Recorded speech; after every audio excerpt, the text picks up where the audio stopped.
Fala, meu povo! Boa sexta para vocês, hein? Meus amiguinhos, minhas amiguinhas, muito obrigado para vocês que mandaram perguntas nesta quinta e nesta sexta lá no Instagram. Eu acho que eu peguei 28 aqui para responder de vocês. Esse vídeo tem que ter menos de 1 hora de duração porque eu tenho um compromisso, eu tenho um treininho de corrida para fazer daqui a pouco. Aliás, muito obrigado para a galera que na semana passada, acho que eu respondi uma pergunta falando para vocês se movimentarem, fazendo exercício, seja o que for, corrida, musculação, qualquer coisa. E teve um tanto de gente falando que tá fazendo, que tá começando aos poucos. É isso mesmo, gente. Não é pra competir. Ninguém aqui é maratonista olímpico. É pra cada um se sentir melhor, fazer alguma coisa, sair um pouco de casa, sair um pouco de redes sociais, sair um pouco de trabalho e espairecer e ficar bem consigo próprio. Então, eu recebi muitas mensagens e fiquei muito feliz. Sai um pouco do futebol, do 4-3-3, do Liga dos Campeões, do Barcelona. Fiquei muito feliz com tanto de gente falando que tem feito exercícios e é o que eu mais recomendo para vocês fazerem na vida de vocês. Então, faz favor de não pararem com isso, tá? A dica que eu dou de hoje. Vamos lá, gente. Fernanda Silva AD. Tá feliz que o Real está indo mal? Eu estou e muito. Aqui acaba a mensagem da Fernanda, eu já não estava respondendo não.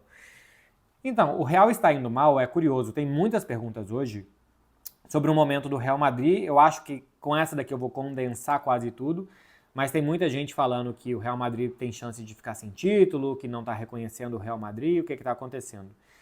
Existe um momento de adaptação, de reencaixar peças, saída do Toni Kroos e entrada do Mbappé são dois desacertos, um irremediável, que é a saída do Toni Kroos, piora o time, pode ser outra coisa, mas tende a piorar, e aí é se adaptar para melhorar.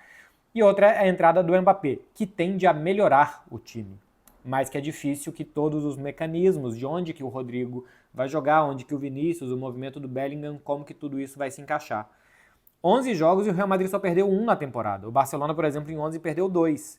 Eu acho que as sensações que se tem com Barcelona e Real Madrid nesse início de temporada são diferentes. Primeiro, porque o Real Madrid perder é uma raridade tão grande que virou quase que coisa do outro mundo, o que não deve ser assim, mas que mesmo em vitórias, e são mais 3 empates, são 4 tropeços em 11 jogos do Real Madrid, não tem deixado boa sensação. O time não está jogando bem, coletivamente falta melhor saída de bola, mais controle no meio campo e atacar perto do gol adversário com mais intenção, não dependendo de brilhos individuais de jogadores. Falta criatividade para o Real Madrid na última parte e falta sair jogando melhor quando ele é apertado. Ainda está desacertado esse time. Acho que vai se acertar, os jogadores são muito bons e o técnico também. Acho que vai se acertar e eu acho que vai competir. Acho que o Real Madrid continua sendo favorito a ganhar, um dos favoritos a ganhar todos os títulos que ele disputar, pelo que ele acabou de fazer e pelos jogadores que ele tem. Mas é um momento mesmo de desacerto. E de jogadores que individualmente não estão no mesmo nível, né? Acho que eu vou me ater em algum momento aqui a mais perguntas individuais, mas Carvajal, Militão, Vinícius, Rodrigo, Mendy, Bellingham, muitos jogadores não estão no mesmo nível que eles mostraram até poucos meses atrás, e isso é lógico que faz muita diferença. Matheus H. Nogueira, que ontem ficou me mandando áudio no Instagram, ele é amigo de uma amiga minha, pegou o celular dela, ficou me mandando áudio do celular da amiga. Como você cravou a vitória do Bayern sobre o Barcelona?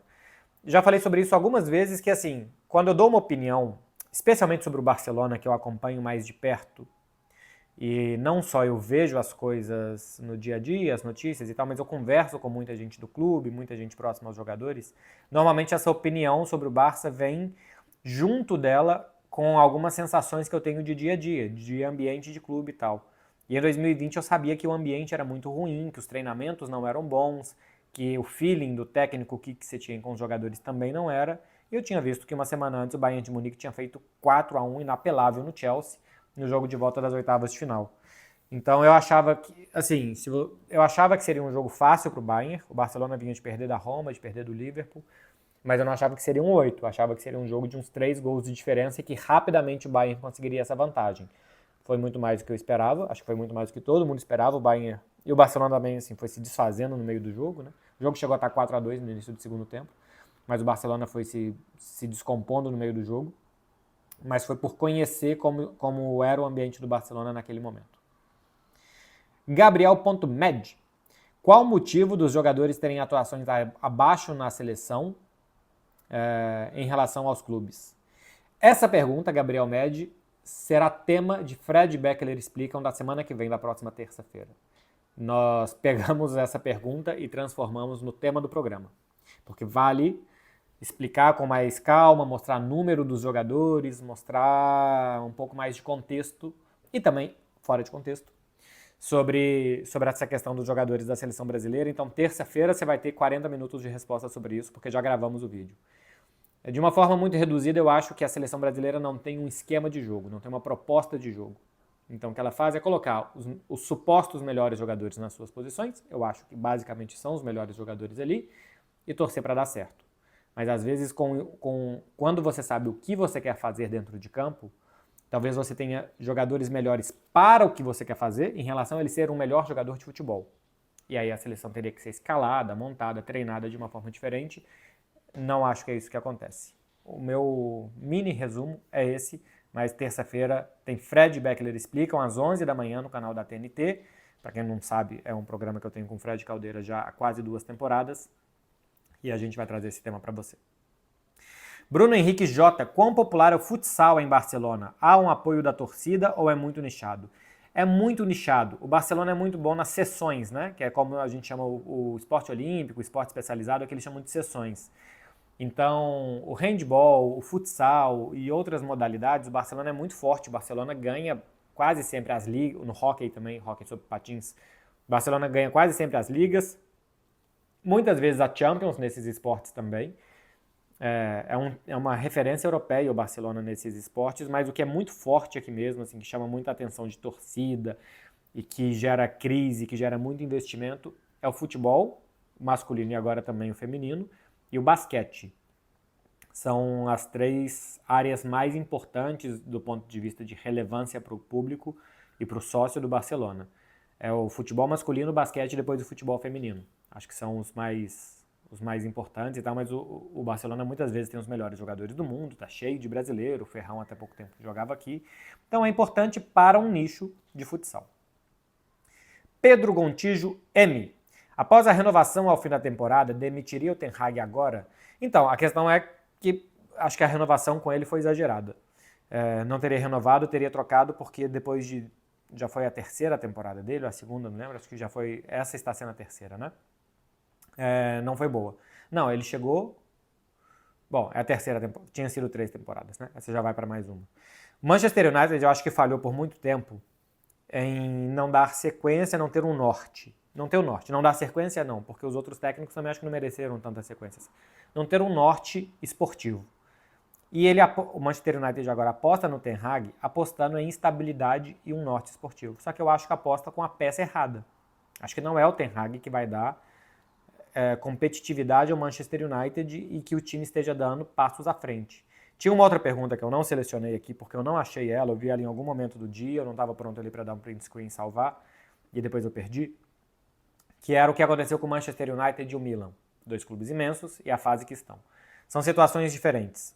O Milan vive uma grande crise econômica, porque o futebol italiano parou no tempo. Basicamente, o futebol italiano vive de receita de TV do mercado interno. O mercado externo ele é pouco vendido, ele foi pouco aberto a investimento, olhos e visibilidade do mundo afora, então ele ficou atrás de outras grandes ligas. A inglesa, espanhola e a Liga Europeia. Então, meu relógio vai acabar a bateria, eu nem posso, porque eu tenho que fazer um treino de corrida depois. Vou ter que conseguir carregar ele a tempo. Então, o Milan ficou para trás do ponto de vista econômico. Não é o caso do Manchester United. O Manchester United ficou para trás do ponto de vista esportivo. Ainda é um dos 5 clubes que mais ganham dinheiro no mundo. É porque ele gasta mal o dinheiro, gasta muito mal. A estrutura como clube parece ruim, de departamento médico, fisiologia, as lesões dos jogadores, tudo isso. E agora apostou por um técnico que me parece que já chegou ao limite dele, que o limite dele não é o suficiente para o Manchester United. Essa é a sensação que eu tenho sobre um pouco essa comparação de 2 grandes clubes, né, Manchester United e Milan, e o momento que eles chegaram.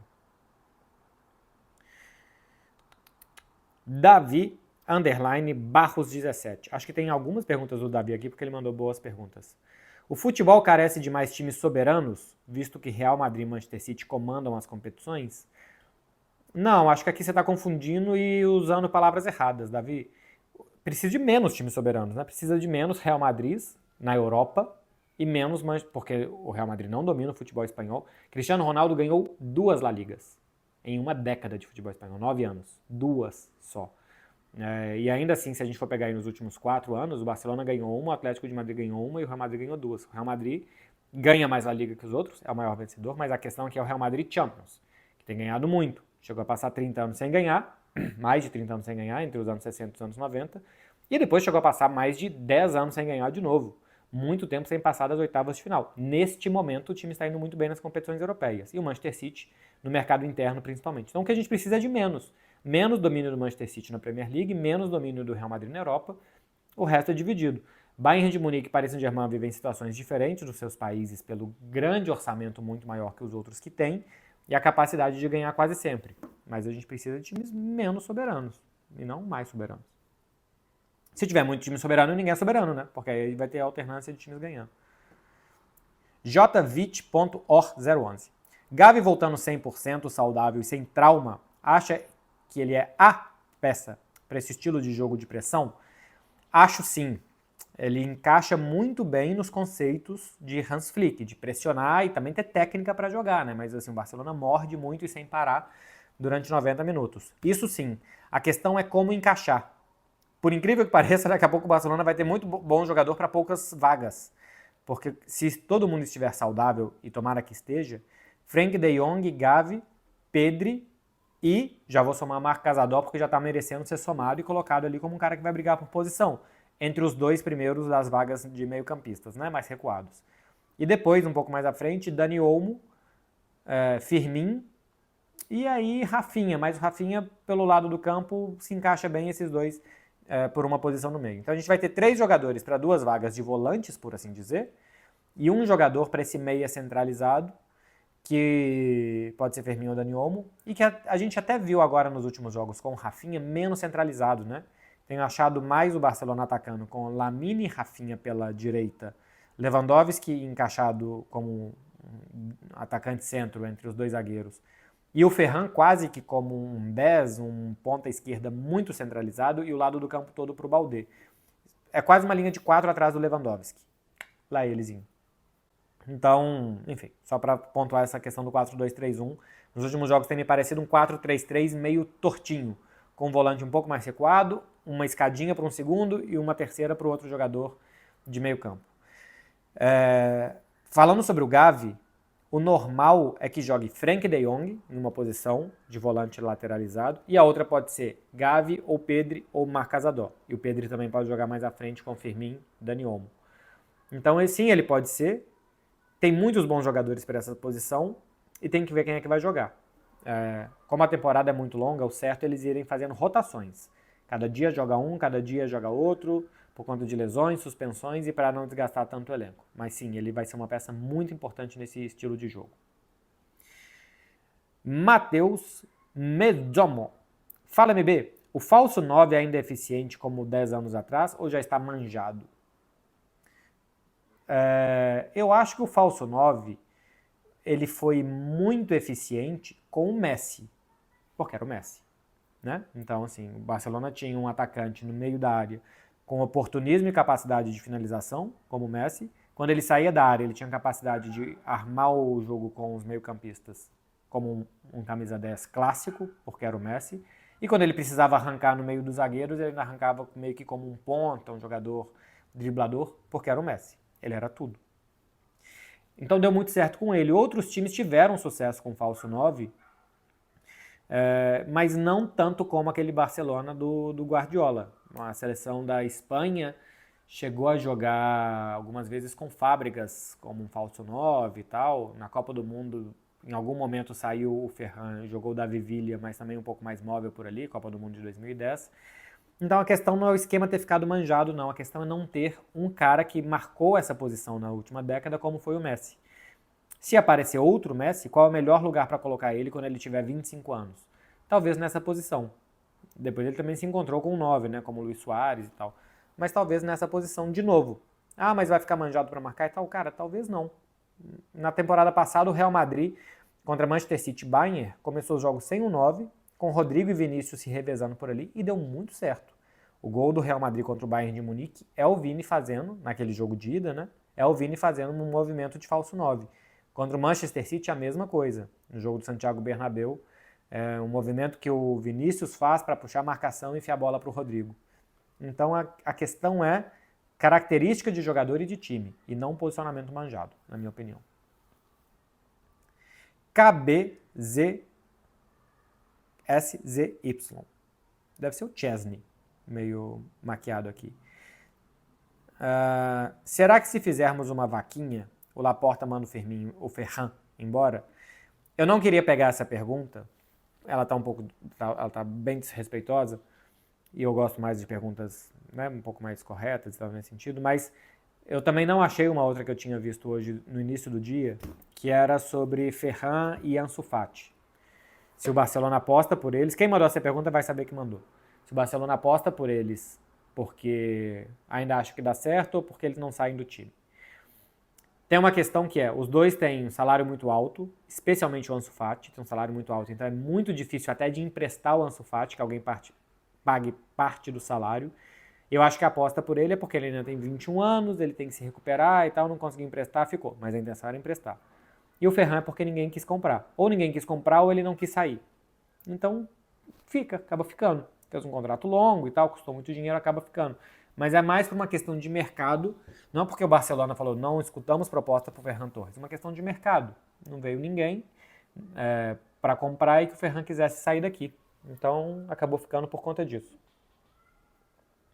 Outra aqui do Matheus Mezzomo. Fala, MB. Cruzeiro ganhou só um dos últimos 10 jogos no Brasileirão. Os reforços têm quanta culpa nisso?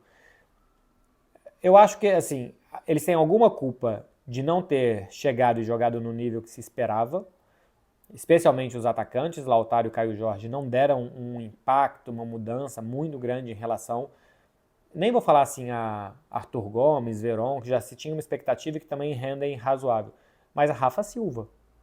O Caio Jorge não melhorou muito, acho que ele tem 16 jogos e 3 gols pelo Cruzeiro.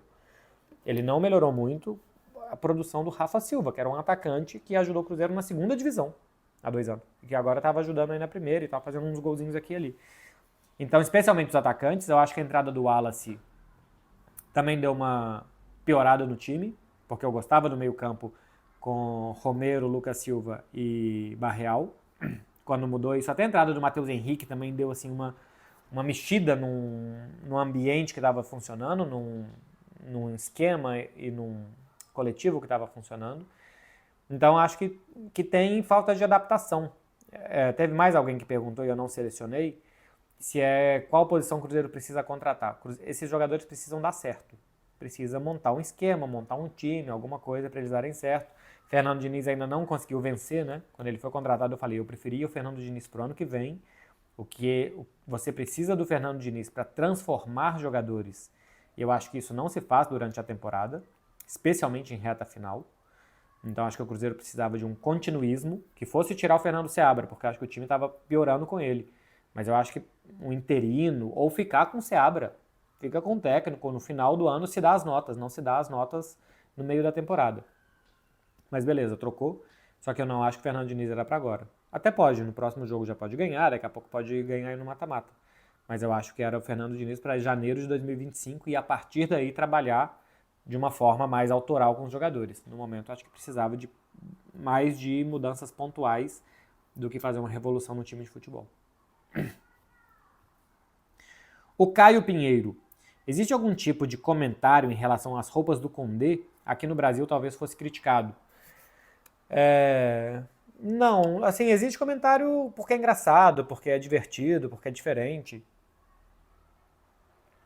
Mas não tem o tipo de comentário, eu sei onde que você quer chegar, Caio Pinheiro, o cara só se preocupa com a roupa, muita mídia, pouco futebol, com essas roupinhas e com esse cabelinho não vai ganhar nada. Esse tipo de comentário não tem, eu não vejo aqui. E olha que ano passado a fase era ruim, né? O Barcelona acabou essa temporada com como que chamava? O Barça Fashion. Bom, com aquele desfile dos jogadores na chegada do estádio, né?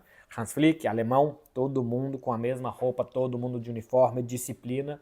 Então tá todo mundo com o uniforme do clube, então, até nos jogos em casa e nos jogos fora também. E acho que eu gostava, tá, desse desfile dos jogadores, as roupas. É estiloso, é diferente, você ficava curioso para ver. Você conhece um pouco mais da personalidade dos jogadores também.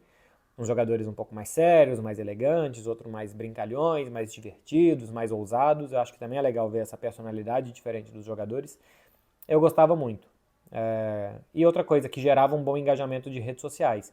Isso daqui é um espetáculo, futebol é um entretenimento, é um show, e quanto mais show, espetáculo e entretenimento a gente der, a gente, todo mundo, tá? Mídia, a gente der para as pessoas, melhor. Então, assim, era inofensivo, eu gostava. É uma pena que não tem mais. Mas nunca vi críticas. Eu também acho que no Brasil, e se fosse um jogador brasileiro que saísse muito, já usou saia com bota e tal, seria muito mais criticado do que um gringo fazendo isso. Também acho. Mal Soares. Qual jogador do Barça é mais indispensável? Um que se ele machucar, o time vai sofrer agora. Lamine Yamal, que não se resfrie, e Lewandowski. O Lamine por qualidade, o Rafinha é do lado do Lamine, para mim, do lado, o melhor jogador do Barça nesse início de temporada. O Rafinha oferece bons números ofensivos, gols, assistências, e não para de tentar e de se movimentar e de fazer deslocamentos para ele e para os companheiros. E o trabalho defensivo e o sacrifício do Rafinha deve ser um dos melhores do mundo. De atacantes, não sei se no mundo tem alguém que faça igual o Rafinha hoje. O Lamine, ele tem, quando a defesa está muito fechada, quando você não tem espaço, quando você precisa de um coelho a ser tirado da cartola, eu acho que o Lamine tem mais coelhos para tirar do que os outros. Do que o Rafinha, do que o Dani Olmo, do que todos os outros. Então acho que eles têm números parecidos, né? O Lamine tem 10 participações em gols, o Rafinha tem 9. O Rafinha acho que ajuda muitas coisas que não entram em estatísticas, então acho que eles têm hoje uma importância igual. A projeção do Lamine é que seja uma doideira, e o Rafinha tá chegando talvez no seu melhor momento da temporada, da carreira. Então, assim, os dois são muito bem. Só que o Lewandowski não tem um substituto. Ferran, Paulo Victor. Então, se o Rafinha não estiver, acho que com Dani Olmo e com Firmino, o Barcelona alguma coisa consegue adaptar. Se o Lamine não estiver, menos com esses dois. Simplesmente pelo fato de jogar pela direita. O Rafinha é um canhoto que pode jogar pelo centro, pela esquerda, e o Lamine é um canhoto que joga pela direita. Se você colocar o Dani Olmo ou o Firmino pela direita, vai piorar bem. Você pode passar o Rafinha para lá e aí beleza. Mas enfim, são duas posições que dá para que dá para rodar um pouco mais, um pouco. Mas a do Lewandowski não. Então eu tendo a dizer que o Lewandowski é o mais indispensável por falta de um reserva e de adaptação de outros. Mas os melhores, para mim, são Rafinha e Lamine. Samuel MQ Underline. O que te afetou mais? O 3-0 em 2018, 4-0 em 2019 ou 8-2 em 2020? O 8-2 certamente não. O 8-2 não. O 3-0 da Roma em cima do Barcelona em 2018, assim, o que me afetou naquele jogo é que o Barcelona era muito melhor do que a Roma e tinha feito um 4-1 na ida. O Barça naquela Champions tinha tomado 3 gols em 9 jogos. Tomou 3 da Roma em 90 minutos. Podendo tomar 2. Aquilo ali para mim foi uma loucura. O 4-0 para o Liverpool me afeta porque era um passo da final. O Barcelona já tinha ganhado La Liga. A final ia ser contra Ajax ou Tottenham. E o Barcelona estava na final da Copa do Rei contra o Valência. Se o Barcelona não toma o 4-0 do Liverpool, era muito provável que fizesse um segundo triplete. Muito provável. Se passa da Roma, ainda tinha uma semifinal contra o Liverpool, depois tinha que jogar uma final, do outro lado acabou chegando no Real Madrid, e ainda estava muito distante de ganhar a Champions.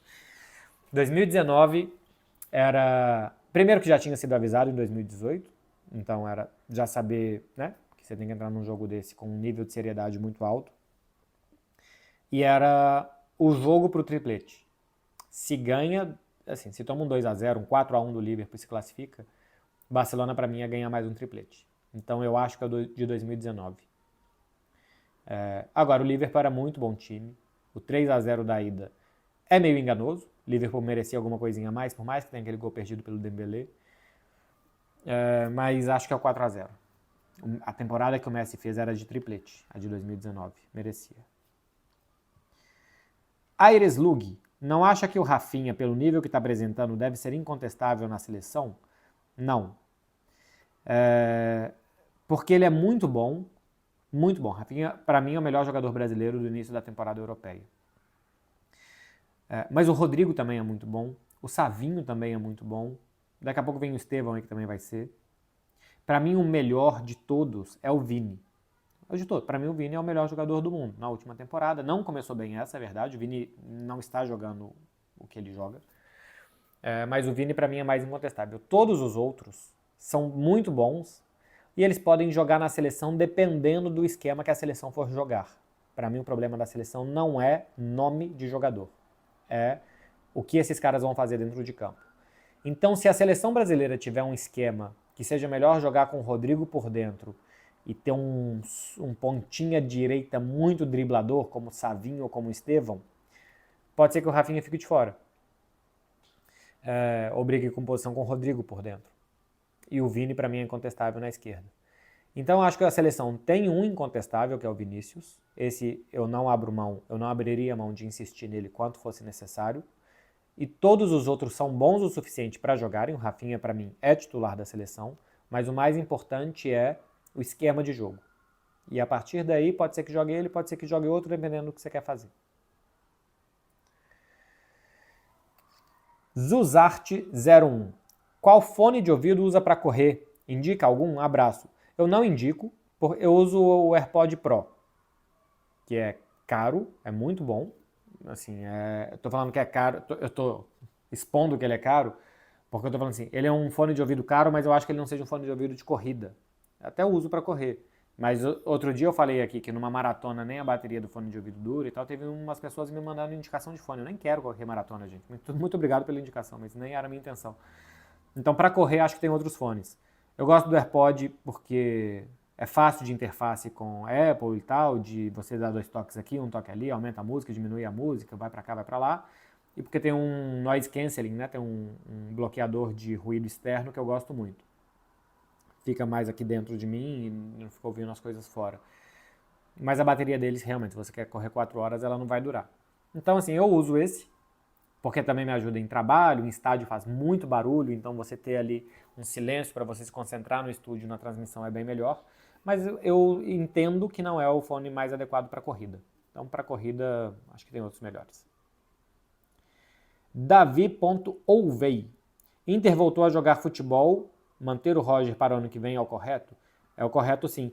Alguém me perguntou qual era a maior decepção do futebol brasileiro no ano e no momento eu disse o Inter.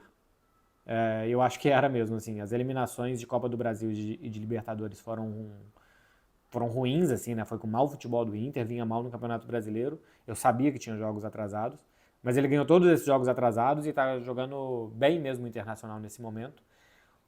E a chegada do Roger realmente foi muito boa. É muito bom técnico, né? Teve, assim, momentos bons e momentos piores, mas eu vejo bons conceitos de marcação, especialmente, em saída de bola de adversário, bom contra-ataque nos times do Roger. Até o Juventude dele do início do campeonato, eu gostava bem. Acho que o último jogo do Roger no Juventude foi contra o Atlético Mineiro em Brasília. Eu lembro de ver o time jogar muito bem. João Borges Ferreira. Marcelo, Barella combina com o estilo do Barça do Flick? Combina bem. Jogador também muito intenso, de boa pressão, sem bola, muita ajuda sem bola, e com bola, muita técnica. Técnica, boa saída, bons passes curtos, não se desespera quando está pressionado na defesa, boa chegada à frente também. Barella é um jogador zaço. Se tivesse jogando Barcelona, Real Madrid ou na Premier League, a gente ia falar muito mais dele do que na Inter de Milão. Por culpa nossa, não por culpa dele. Então, sim, é o tipo de jogador que jogaria nesse Barcelona. Acho que entendeu bem aqui o João Borges Ferreira o conceito desse Barça.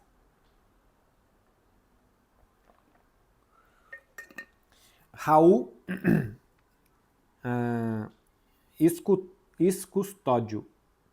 Qual a expectativa realista para a seleção na Copa de 2026? Eu acho o futebol de seleções muito difícil por ser um esquema de Copa com muitos mata-matas.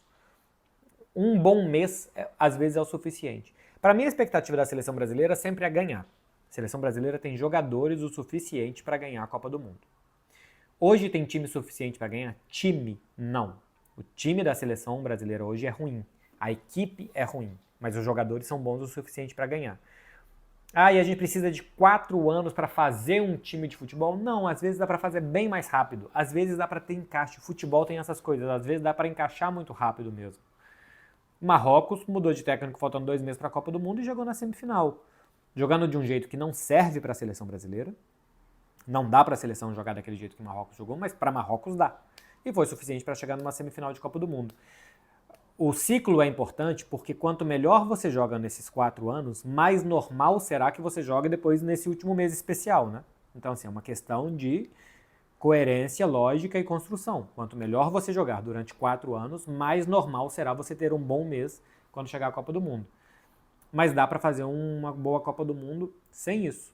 Encaixou, a preparação ali foi boa, os jogadores estão confiantes, dá. Então a minha expectativa é que quando começar os mata-matas de Copa, a maioria dos jogos, o Brasil acho que vai ser favorito. E quando ele não for, a individualidade pode resolver. Um bom dia do Vini, um bom dia do Rafinha, um bom dia do Neymar pode resolver os jogos. E a seleção tem muitas boas individualidades. Então eu continuo achando que o Brasil é um dos 5 favoritos a ganhar a Copa do Mundo, se não um dos 3, mas um dos 5 favoritos a ganhar a Copa do Mundo. O Brasil vai ser em 2026. Lucas Campos, _ 33. É impressão ou o Vini Júnior faz um começo ruim de temporada? Faz um começo ruim de temporada. Já participou de 8 gols. 3 gols, 5 assistências. É um bom número de participação. Tem gols de pênalti aqui, que é claro que diminui a qualidade do gol, por assim dizer. Né? Acho que ele tem 2 gols de pênalti. Então diminui um pouquinho a qualidade, assim, um gol de bola correndo, de jogada construída, você vê mais méritos do que pegar a bola, colocar na marca de 11 metros e bater, ok? Mas a capacidade dele de driblar os adversários, de sair da marcação, de ser imprevisível, isso ainda não rolou essa temporada. A gente ainda não viu esse Vini. A gente vê que marcações que antes ele passava muito fácil, ele não está passando. E por que isso está acontecendo? Às vezes o Vinícius também sabe que a temporada se decide depois e ele também está se poupando de alguma forma. Eu, todos os dias da minha vida, não consigo render, por mais que eu queira, igual no meu trabalho, igual quando é um super dia de Champions. Por mais que eu queira, alguma coisa dentro da gente sabe e explica pra gente que aquele é mais um dia de trabalho. Então, acho que assim, não é porque a gente é sacana, porque a gente é chinelinho, porque a gente faz corpo mole. Eu tô falando de mim e serve pro Vinícius e deve servir pra vocês. É porque é muito difícil você manter o mesmo nível de concentração, de entrega, de tesão, de vontade, 365 dias por ano. E você sabe quando que vai ser importante. Eu sei há 2 meses que 23 de outubro é um dia muito importante no meu trabalho, é Barcelona-Bayern de Munique, um jogo que eu sabia que, a não ser que eu tivesse feito alguma coisa de errado, meu chefe ia me tirar desse jogo, porque é um jogo em casa e tal. Se fosse em Munique, acho que é diferente. Podia ir eu, podia ir o Quesada, podia ir outro correspondente, podia ser outra coisa. Mas aqui eu sabia que era um jogo que era meu jogo. Então eu sei que esse é o meu dia. E eu já sei disso há muito tempo. Então eu já estou me preparando para esse jogo. O que eu vou fazer, como que vai ser, as entrevistas, que tom, qual tipo de matéria. Eu já sei que esse é um dia muito importante. Quando vai ter Barcelona e Young Boys, eu tento fazer do melhor jeito, acho que foi até uma boa, assim, falando do meu trabalho, até foi um bom trabalho e tal, mas eu sei que é um Barcelona e Young Boys. Então acho que o Vinícius passa também por isso. Ele sabe que é um Real Madrid Alavés, ele sabe que é um Real Madrid Real Sociedad na 5ª rodada. E ele sabe também que em abril, em março, abril do ano que vem as coisas vão se decidir. Ele também sabe que daqui a pouco tem Dortmund e Barcelona daqui a 3 semanas. Então, eu acho que passa também um pouco por isso. É muito difícil estar sempre muito bem. Mesmo sem estar sempre muito bem, ele tem 8 participações em gols já. Então, sim, ele não está bem. Sim, é normal que não esteja sempre bem. E o mais importante é estar bem nos momentos decisivos. Vamos ver se ele estará. Então, coisa que ele não consiga estar. Mas ele não está jogando no mesmo nível que ele terminou, por exemplo, a temporada passada contra Bayern, contra Borussia. Gabriel Góes 07. Você acha que quem torce para o Atlético de Madrid torce para um clube racista? Não. Não. Ponto final. O Atlético de Madrid está ganhando uma fama não racista, mas uma fama antipática. Porque, por exemplo, contra o Real Madrid não teve nada racista, né? Assim, teve uma ameaça de uns torcedores e tal. O que teve dentro de campo foi lançamento de objetos em cima do Courtois. Agora, também teve o capitão e o técnico indo negociar com os torcedores, conversar com os torcedores e tal, por mais que depois eles tenham condenado a atitude dos torcedores de jogar objetos dentro do campo de futebol. Então talvez até essa conversa, essa negociação tenha sido para diminuir a tensão daquele momento e acalmar os ânimos, pensando no resto do espetáculo, do jogo, da importância. Mas quando o Atlético de Madrid fez o gol, o Jiménez foi comemorar apontando para a torcida de forma vibrante, e quando acabou o jogo eles comemoraram também na frente dessa torcida. Isso não faz o Atlético de Madrid um clube racista, acho que isso faz o Atlético de Madrid um clube nesse momento antipático, que dialoga com setores da arquibancada que não deviam mais estar lá, com torcedores que não deviam estar lá. É o que eu penso. Agora, a gente tem que separar um pouco as coisas do ponto de vista, por exemplo, de insultos raciais ao Vini Júnior. Isto nunca aconteceu, até onde a gente sabe, dentro de um campo com seus companheiros. Nenhum técnico, nenhum jogador, nenhum membro de comissão técnica do Atlético de Madrid ou outro clube insultou o Vini. E isso representa um clube de futebol. Que alguns torcedores insultem, sim, mas isso não representa o clube. Assim como outro dia um torcedor do Barcelona entrou num jogo no estádio do Mônaco com uma faixa nazista. Isso não representa o Barcelona. Quem é a torcida do Barcelona? Pô, são milhões de pessoas. Vai ter doido de tudo quanto é forma. A torcida do Atlético de Madrid tem doidos de tudo quanto é forma. O que você tem que fazer é tirar os doidos do estádio. E aqui em Barcelona esses caras não entram mais, há 20 anos. Procura aí, o João Laporta lá em 2003, 2004 rompeu com esses caras. Falta o Atlético de Madrid romper com essa torcida deles também. Que nem sempre é fácil, tá? Esses caras têm um poder muito grande de intimidar, de ameaçar, que nem sempre é fácil. Então não acho que o Atlético de Madrid seja um clube racista, não. Acho que ele se está tornando um clube antipático por não lutar como ele deveria contra. Mas eu acho que isso não faz um clube com esses valores. Os valores do Atlético de Madrid, como clube, instituição que o Atlético de Madrid propaga, é o contrário disso. É o contrário disso. Mas sim, ele deveria estar menos na mão desses caras do que ele está. Rubi Gomes. MB, uma vez que o Araújo volte, você já prevê o Inigo como favorito a fazer dupla de zaga com ele? Neste momento, sim. Neste momento, o Inigo Martínez é o melhor zagueiro da temporada do Barcelona. Eu acho muito normal que o Pau Cubarsí não esteja pronto, tá? O dia que o Lamine Yamal não faz um grande jogo, a gente fala, o Lamine hoje mal, né? Assim, perdeu muitos duelos, meio apagadinho na frente e tal. Com zagueiro não dá, tá? Zagueiro não pode errar, zagueiro não pode arriscar, zagueiro tem que estar sempre bem, sempre certo. Então é muito normal que aos 17 anos, que você ainda tem que aprender muitas coisas, que seja muito mais complicado para um zagueiro jogar do que para um atacante. Porque se o atacante tenta driblar e erra, depois ele tenta de novo, depois ele tenta de novo. Se o zagueiro erra um bote, sai jogando errado, perde um duelo, é gol dos caras. E 2 gols dos caras, seu jogo foi pro espaço já. Então, a situação do Pau Cubarsí eu acho absolutamente normal, de que ele ainda vai evoluir. Vamos ver se ele vai evoluir o tanto que precisa. Mas que ele vai evoluir porque ele já mostrou para isso. Neste momento, o Inigo Martínez está jogando muito bem mesmo. É um desses caras transformados pelo Hansi Flick. Quando voltar o Araújo, logo volta também o Christensen. Aí vai virar uma disputa e tal. Nesse início de temporada, o melhor zagueiro é o Inigo Martínez. Eric CL. É um Eric escrito diferente. Porque é com C-U-E. Eric CL. Enfim. Salve, MB. Queria te perguntar se você dirige ou gosta de carros. Dirijo. Gosto também. Assim, eu gosto, tá? Eu não ligo para carrão, para carro imenso, carro super bonito. Gosto de ver, mas nunca foi minha vontade de ter um carrão, por exemplo. Eu dirijo. Aqui dentro de Barcelona não, porque aqui é mais cômodo e mais rápido transporte público ou bicicleta, por exemplo. É bem mais bicicleta e transporte público friendly do que carro friendly aqui. Estacionar é muito difícil, estacionamento privado é muito caro. E as ruas são pequenas porque as calçadas são muito amplas e tem muito ciclofaixa. Então é melhor aqui se locomover de outras formas que não de carro. Agora, eu fui para Girona na quarta-feira, fui e voltei de carro. Embaixo de uma chuva eu voltei, então foi chata a minha volta. Mas eu gosto. Quando eu estou no Brasil, por exemplo, eu dirijo sempre, coloco uma música, vou cantando tranquilamente. Lari Lohane. Tenho a impressão que sua rotina é muito dinâmica e imprevisível. Como faz para dar conta de tudo? Ela é dinâmica e imprevisível mesmo, porque tem semana que tem jogo e eu faço jogo em casa. Aí depois eu tenho que ir para Girona. Aí depois eu faço uma viagem de trabalho, então ou Clara vem ou eu vou para Paris. Então as coisas vão mudando muito nesse sentido. Aí tem jogo em casa, aí tem jogo fora, aí tem gravação, aí tem um programa novo. Então realmente assim, e fora isso só as coisas da TV, né? Fora as coisas da rádio, fora as minhas coisas pessoais, fora os eventos que eu tenho aqui com os meus amigos e tal. Então realmente é muita coisa, é muito imprevisível. Eu gosto. Quando minha vida tá muito paradinha, eu fico insuportável. Eu preciso de alguma coisa para me mexer, para me motivar.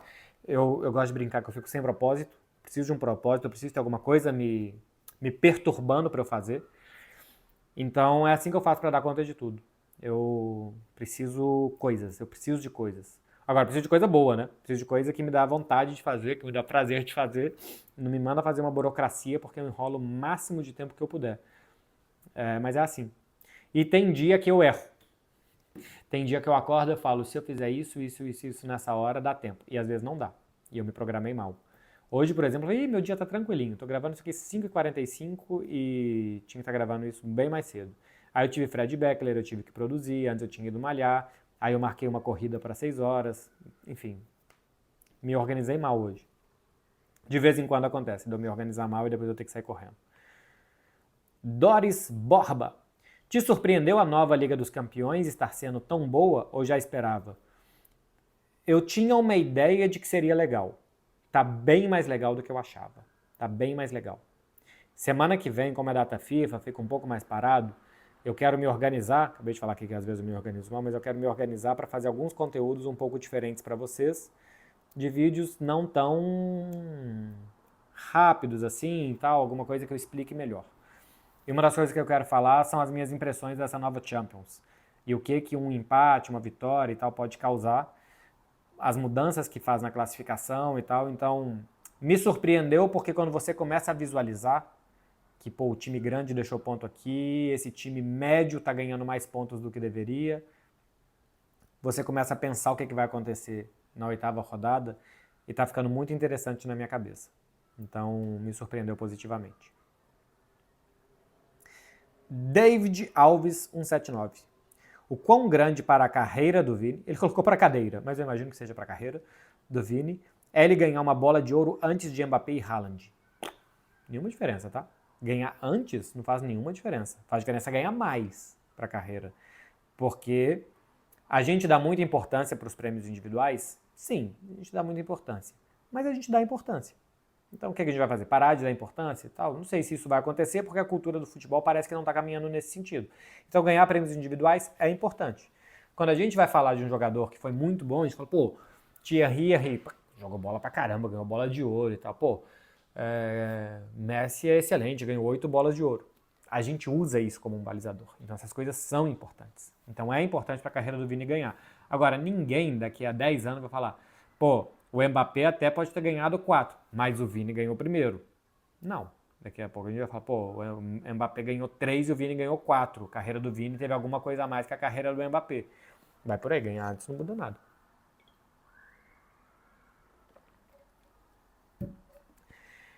Wesley Eugênio 18. O Camp Nou vai se tornar o melhor estádio do mundo, acima de Bernabéu e o do Tottenham?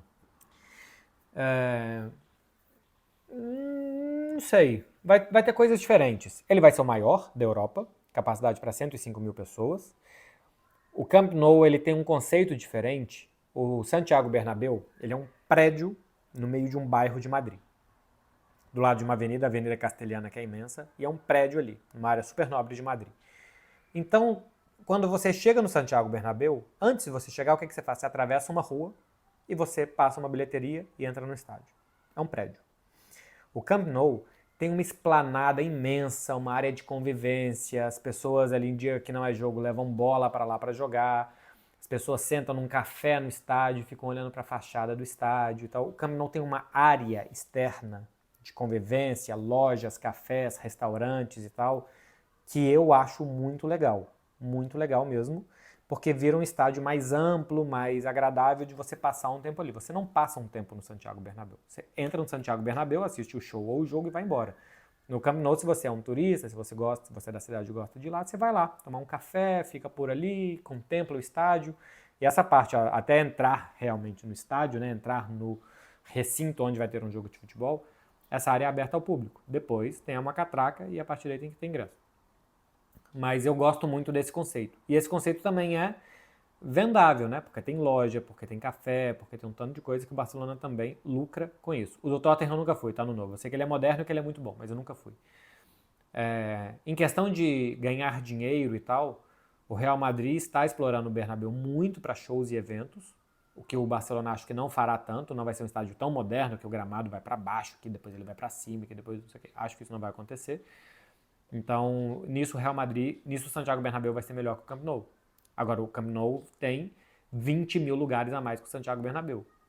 Se o time jogar 25 vezes no ano com 20 mil lugares a mais, é capacidade de colocar 500 mil pessoas a mais por ano no estádio. O estádio não vai estar sempre lotado, mas a capacidade de colocar 500 mil pessoas a mais por ano no estádio, o que também gera muito dinheiro. Então, se ele vai ser melhor estádio do mundo, cara, cada dia sai uma lista diferente dos melhores estádios. Assim, toda hora sai todo tipo de lista.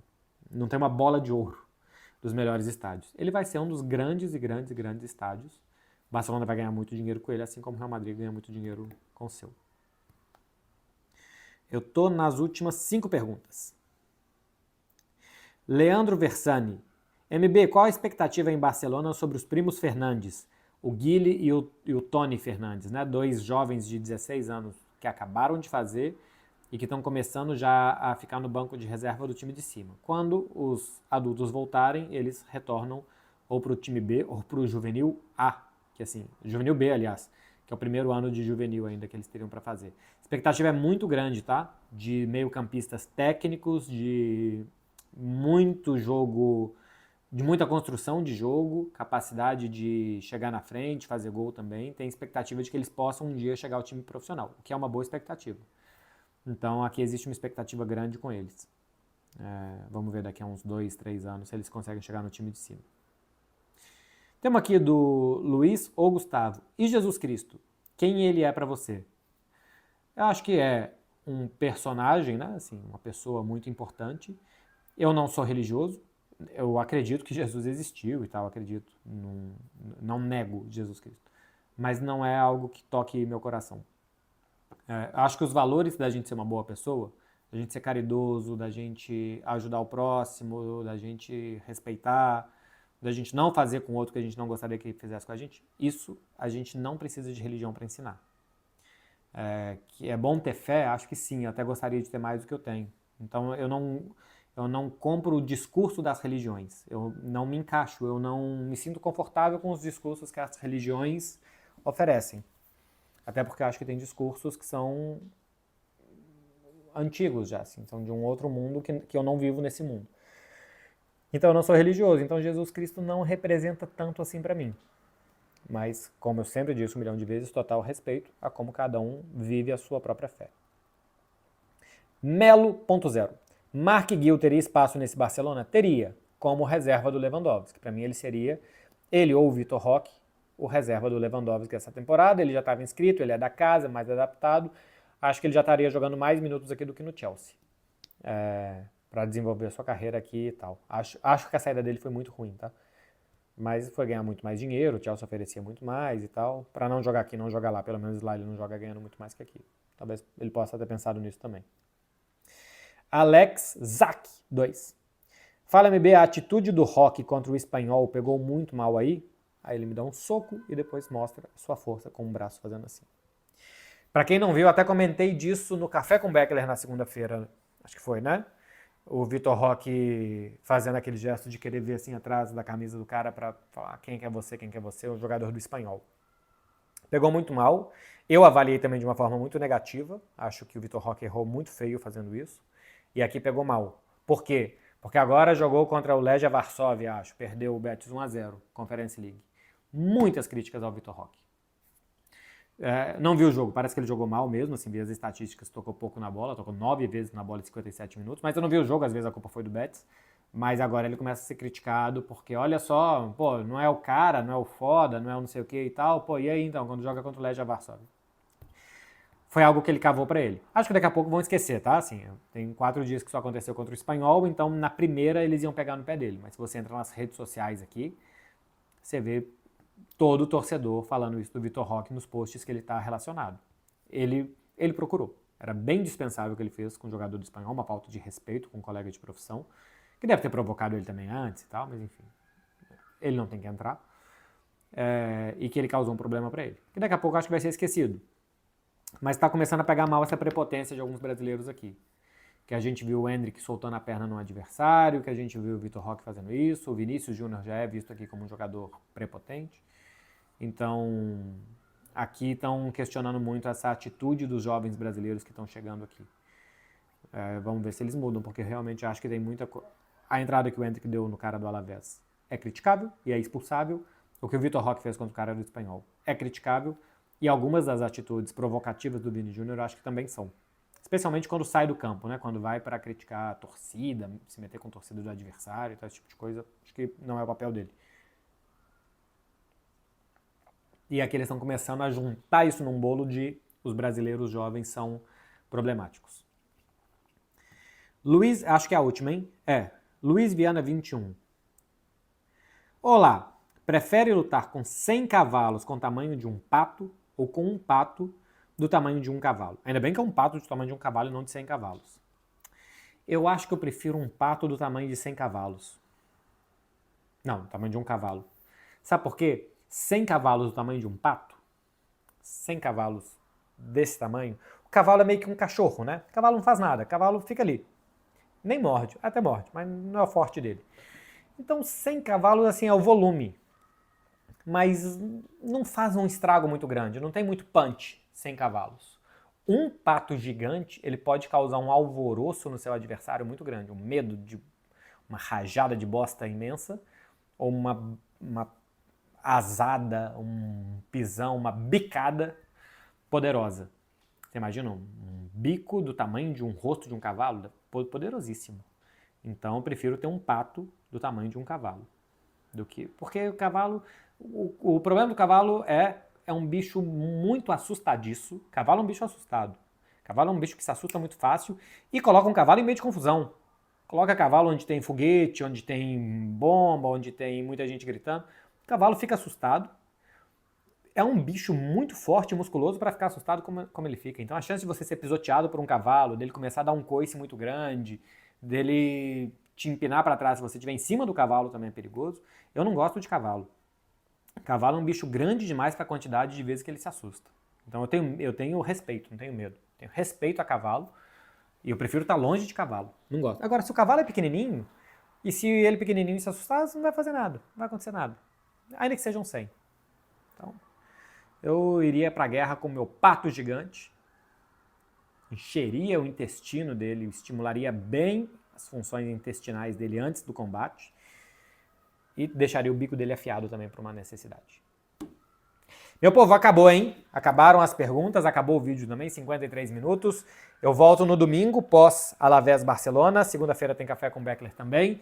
E agora eu quero que vocês, a partir de agora, deixem o computador, o tablet, o celular de lado, antes de dar o like aqui e se inscreve no canal, e vai aproveitar o final de semana de vocês, vai viver, vá tomar más decisões e se arrepender depois. Teve um menino que mandou a pergunta, eu esqueci aqui, mas eu lembro que eu dei um print, dei um print que ele falou assim, tem uma menina que é totalmente red flag, devo sair com ela numa má decisão de sexta-feira? Deve sim, deve sim. Segunda-feira você se arrepende, segunda-feira você volta para a realidade, pede desculpa para quem tiver que pedir. Mas é o momento de jogar as red flags todas em cima de 100 cavalinhos bem pequenininhos e de aproveitar o final de semana. Valeu, gente! Até o próximo vídeo. Tchau, tchau.